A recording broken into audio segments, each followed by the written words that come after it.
سلام كمسك الختام.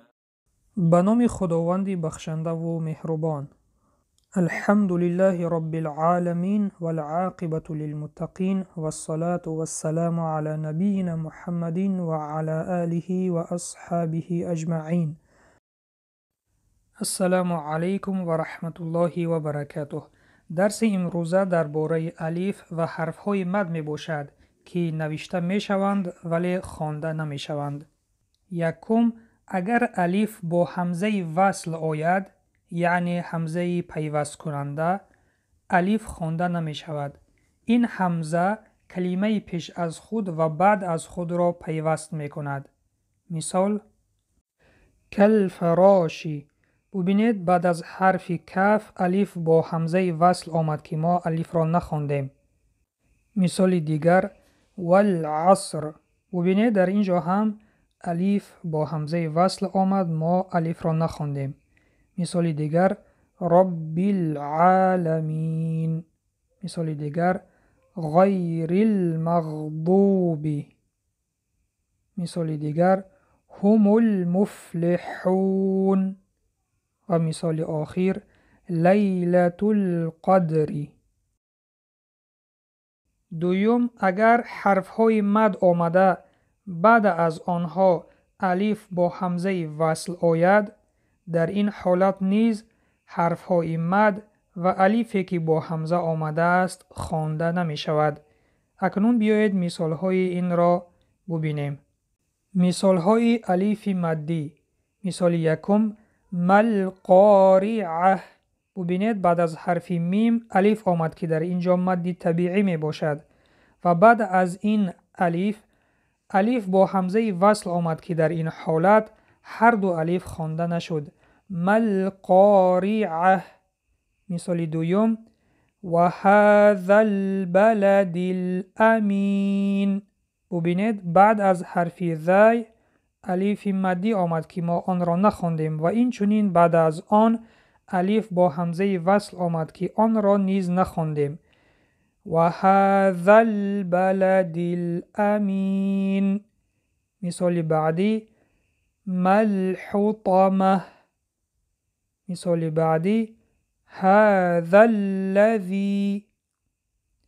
مثال بعدی: من ذا الذی.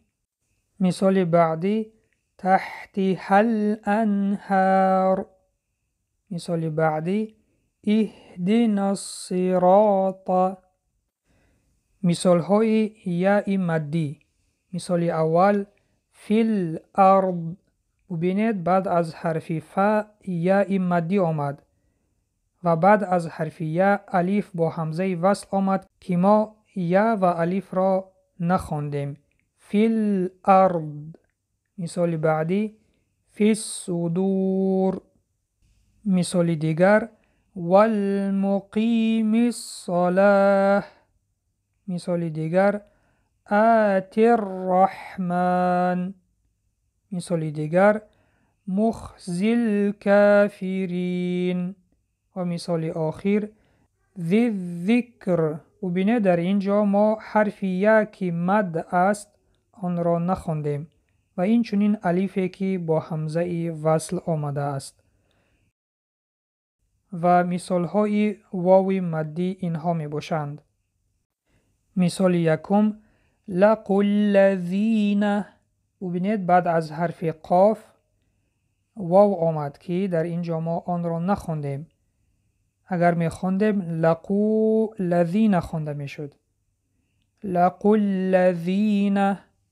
مثال دیگر: ذو الفضل العظیم.